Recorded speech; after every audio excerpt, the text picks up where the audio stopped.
Hello, is it Shubhsat Koirala? Yeah, speaking. Today we had an interview call. Is it the right time we can speak? Yeah, please go ahead. Okay, I'm going through your resume and the current project what you're working with, is it invoicing and accounting? Yeah, it's invoicing and accounting. Okay. So can you explain me what role you're playing in this project? In this project, it is more end-to-end role. So right from the requirement phase to design to development, I am a part of all the phases almost. So in the requirement document, I was helping out my project manager to fill in the requirement documentation. So over there, I was there coordinating with the on-site customer and putting down use cases, putting down whatever notes needed in the requirement documentation to make it complete. After the requirement document was done, I was a part of also of the technical phase to convert the requirement to technical to design. So basically, I was a part of the lower level design as well as the higher level design of the technical documentation. And during the execution phase, I was responsible to help out the developers in case they have difficulties, and also to do code reviews to ensure that we follow the proper coding standards, naming guidelines, etc. And then, as a part of support, I was helping out the developers to ensure that the defects are closed and the UAT is signed off properly. Hmm.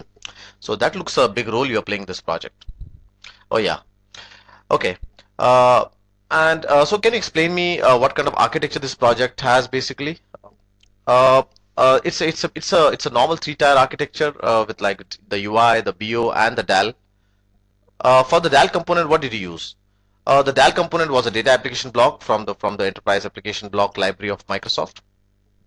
Okay. So basically, it was just a simple three-tier architecture, or was it something more than that? Well, yeah, the three-tier architecture was the base of the project. And in okay, so basically we had three tiers: the UI, the BO, and the DAL. And the overall architecture we had used is the model view controller. So we basically had the model, the view, and the controller separating each other. Um, and in various pockets of the project, we have used different patterns like factory pattern, template pattern, etc. So can you explain me what exactly is factory patterns? Factory pattern is a type of a creational pattern, so it helps you to basically eliminate the new keyword from your UI or from the entities. So in factory pattern, you basically have a class who helps you to create the objects and you from the client end or from the client end you need to use interfaces to reference the concrete objects. So basically, you have a factory class who punches out the objects, and the objects are basically nothing but they are references to your concrete classes. Okay. And so this was basically Windows or a web form? Oh, it was a web form. Okay. And it was in ASP.NET and C Sharp. I'm seeing over here that it's both the languages C Sharp and VB.NET. So can you explain me why? Well, I mean, there was some part of the coding which was done in VB.NET by third parties. So it was more 98% of C Sharp application, but some part of VB.NET was from the third party. Okay. Uh, So can you explain me basically what are sessions and what are session variables exactly? Well, session variables are they help you to store user specific data. So basically, if you look at the way the HTTP protocol, it's more of a stateless protocol. So you send a request, you get a response, and the server forgets who you are. So basically, session variables help you to make it helps you to retain the states between the request and store the user information. So what are the various ways by which you can store session variables or maintain session variables? There are basically two ways. One is an in proc and one is an out proc. So in proc, the session variables are stored inside the IIS memory itself, while in out proc you can either use SQL Server or you can either use a state server. Okay. uh, You have also used WCF in your project. You are also well versed with WCF. Yeah, I have a knowledge of WCF. Okay. Uh, so what is basically WCF for? I'm going to say what's the use of WCF as such. Um, okay. WCF is a part of .NET. It actually initiated from .NET 3.0.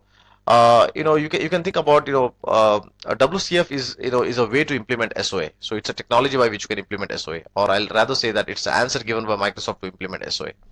It's basically a communication, it's basically a communication foundation, which integrates different protocols like, HTTP, different protocols, different technologies. I'm sorry, not protocols, different technologies like, MSMQ, web services, remoting, all the different communication technologies into one umbrella. Uh, with WCF, you can create services and you can expose those services by using XML. But isn't that also done by web services? I mean, to web services also you can expose your service as XML, and is it same, or how it is? Well, as I said, WCF services, WCF is mainly meant what you call as to implement SOA. So for SOA, one of the important things is to have to implement the WS-star specifications. If you look at web services, right, uh, they do not implement the complete full-fledged WS-star specification. So because of that, you cannot really build a complete SOA architecture using web services. So that's the first big difference. Second, by WCF, you can host multiple protocols like HTTP, TCP. In other words, you can host your service on multiple protocols like TCP or HTTP.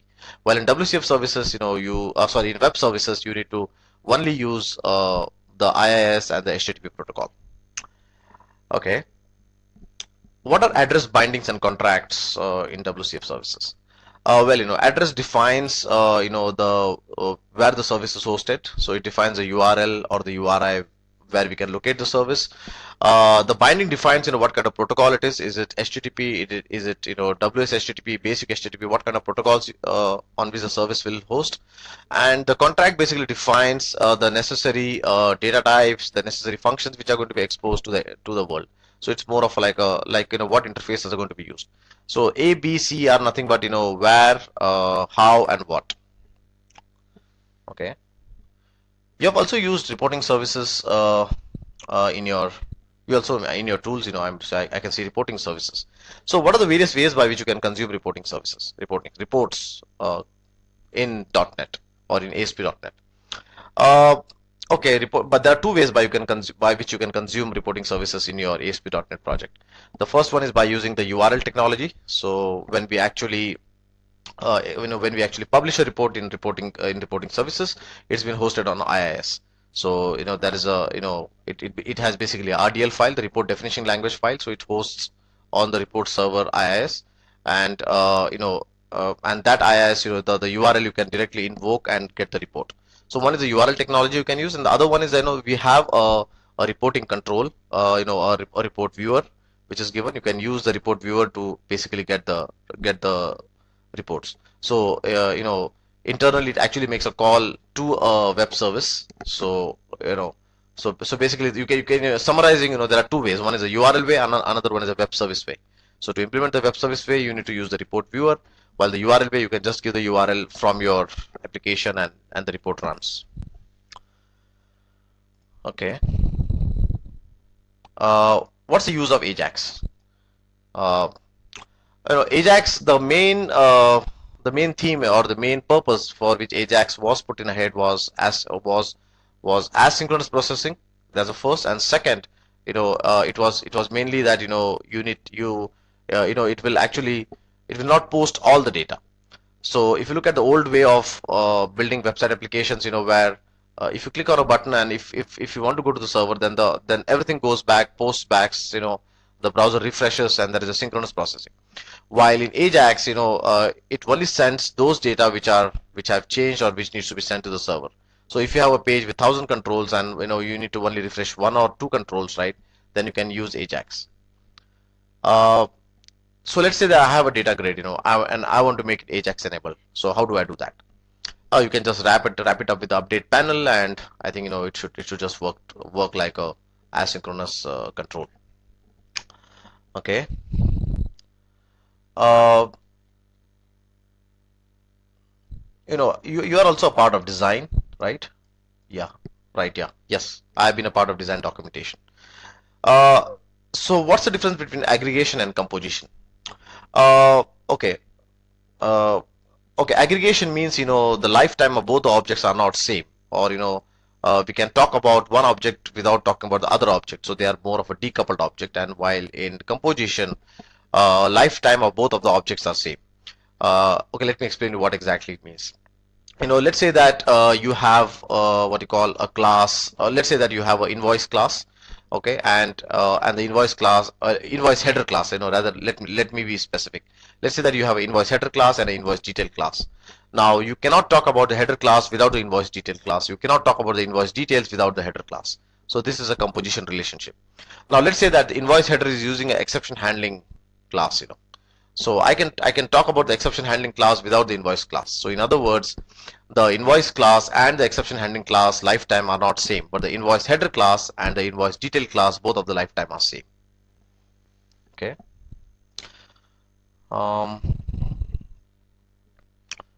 You have okay. You have also worked with Agile. Yeah, I'm a Kinda. I've looked into Agile. So in my current project, I'm sorry, in my current project, I was using Agile, or I was a part of the Agile team. Okay, so can you explain me what's in Agile? Does testing come before development, or after development, or within development? How it is? Agile. The main principle of Agile, from the testing perspective, is that you need to first write the test, and then write the code. So the testing comes, before you start actually writing the code. Okay. You have also used function points. So yes, I have used function point for estimation. So what are the different parts of function points? Well, function points are different aspects like, external input, external output, external query, external interface files, So, but you have also used WBS, right? I can see that there's WBS and there's also function points. Yeah, I'm going to say in our organization, what happens is that basically we do two estimates. We don't do one estimate, and then later we reconcile. So that's why you will see that I'm well versed with two kind of estimation technology. What was the productivity factor in function point you used? For .NET it was 1.2, 1.25, and for Java it is like 0.7. 1.2 is what? It's function point per day. Okay. What's the difference between an abstract class and an interface? Well, abstract class basically, okay, abstract class is nothing but it's a half-defined class. You can't create an object of abstract class. So what you do is that you define your half functionalities, or you define the partial class using the abstract class, and then later you can define the concrete classes which inherit from the abstract class and define the complete implementation. While interface, it basically defines a contract. So when you actually implement, so interfaces, you don't inherit, but you rather implement it. So interface, you can think about, it's like a force contract, or a force contract, or it has like a set of vocabularies, which can be forced across the classes in a project. So for example, let's say that you have a class called customer, you have a class called a supplier, and you want that everybody should use the naming convention as update when they want to insert into the database.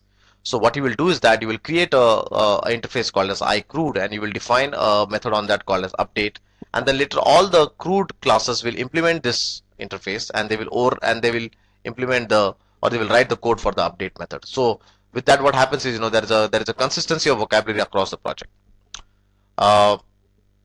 Can we create an object of interface? No. Can we create an object of abstract class?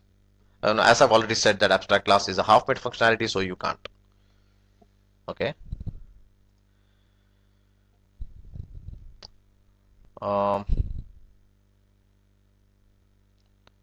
You have used NUnit for testing? Yes, I've used for unit testing. I have used NUnit.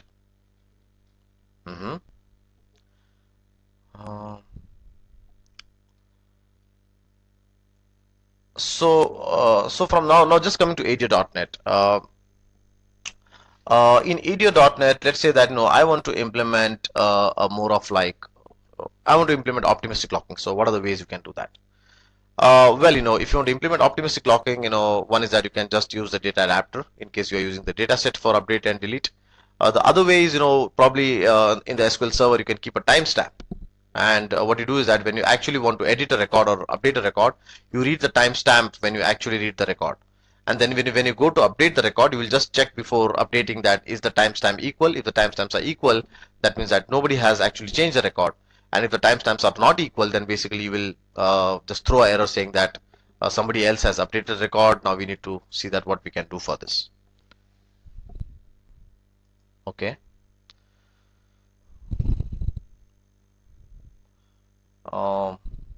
What's the use of link? Okay. I know link is a more of a is more of a, what you call, you can term it as a common language, to access the data sources. So it has a query language, by which you can access any kind of data source. For example, you can have a data source using it has a SQL. You have SQL data source at the back end. You have Excel. So link basically provides a uniform query language by which you can query the Excel records and you can get back. Okay. Or you can think about link as a OR mapper. Okay.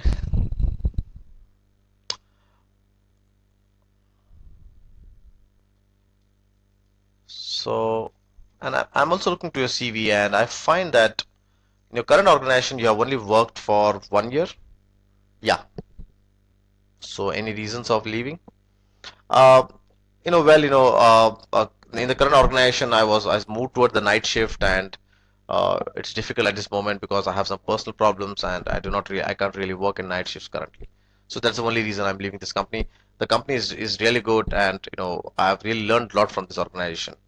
But if I could have changed the night working, I would have stayed in this organization for a longer time.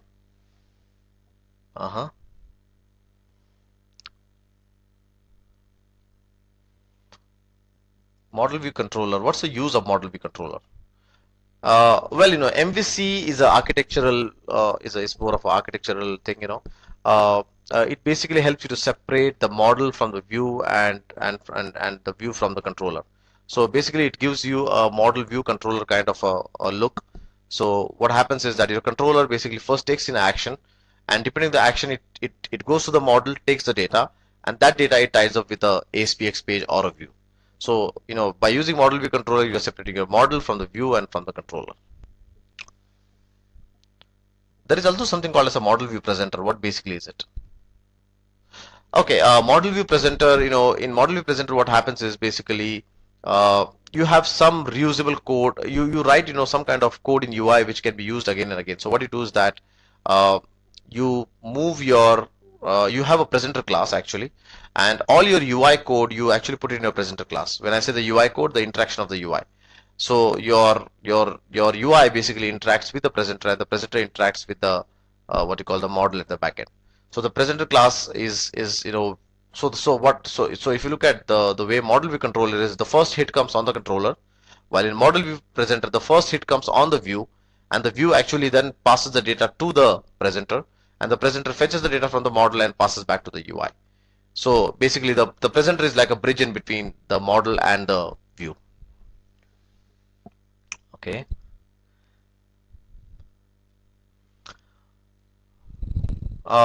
In object-oriented programming, what's the difference between abstraction and encapsulation? Because they look almost same, right?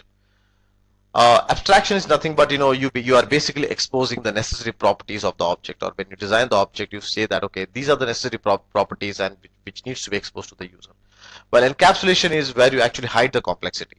Definitely both of them complement each other. Like example, when you actually hide the complexity, in other words, you are only going to expose the necessary functionality.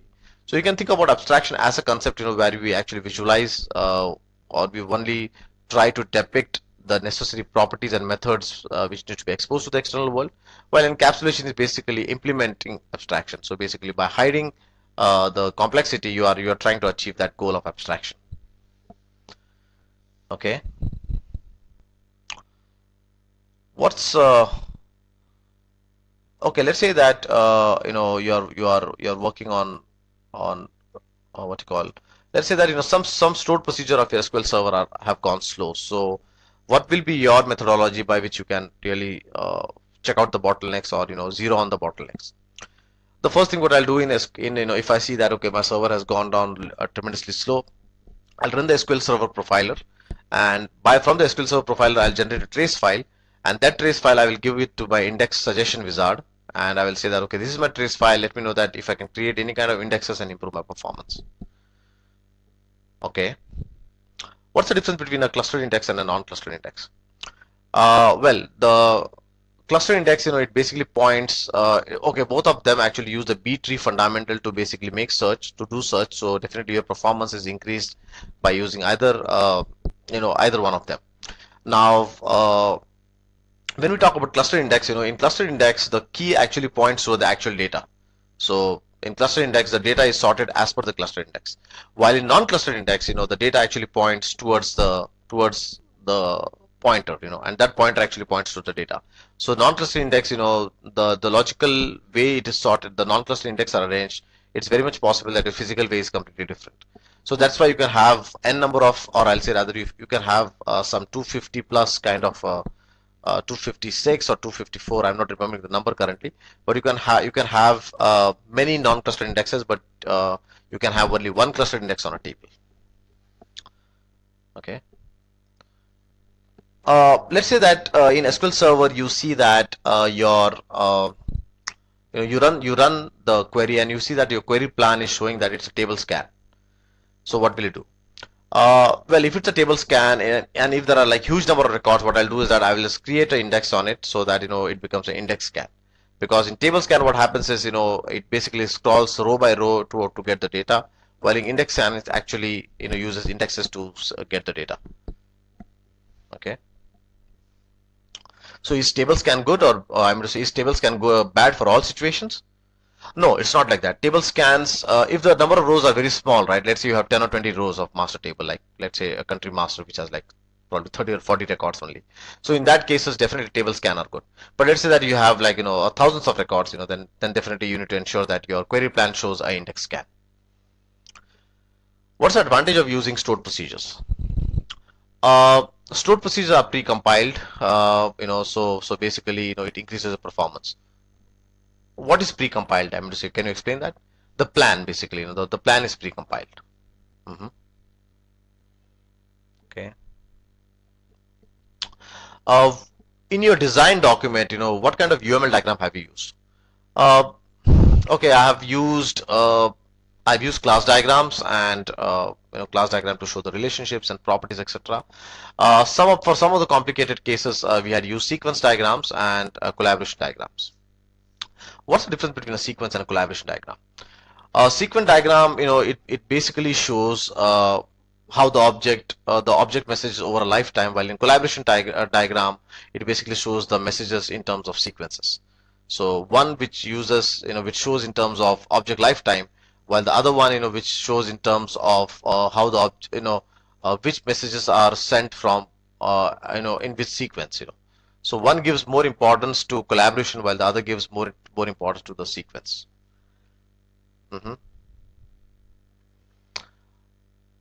Okay, this seems to be nice for me. So Shiv, now I'm done with my question and answer session, and I would like to know if you want to ask me something. Well, I would like to know, what kind of role I'm going to play in the organization, or what project I'm going to join in. Well, we are a small e-learning company, www.questpoint.com. The role what you're going to play over here is more of architect role. So basically, you need to manage your end-to-end activities of a project from the technical aspect, and also you will be liaising with the customer to get the requirements and ensure that we meet. We capture all the requirements which we can convert from the requirement to the design, and then from design to the code.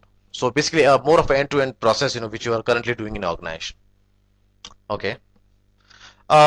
So just coming to the final thing, I would like to know what kind of remuneration package you are expecting.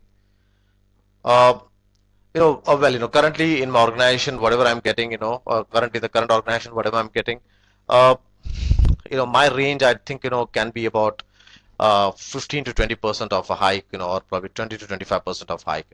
Not sure, So completely depends on your organization policy and your HR policies. Okay. So thanks a lot, Shiv. It was really nice talking to you, and my HR will get back to you.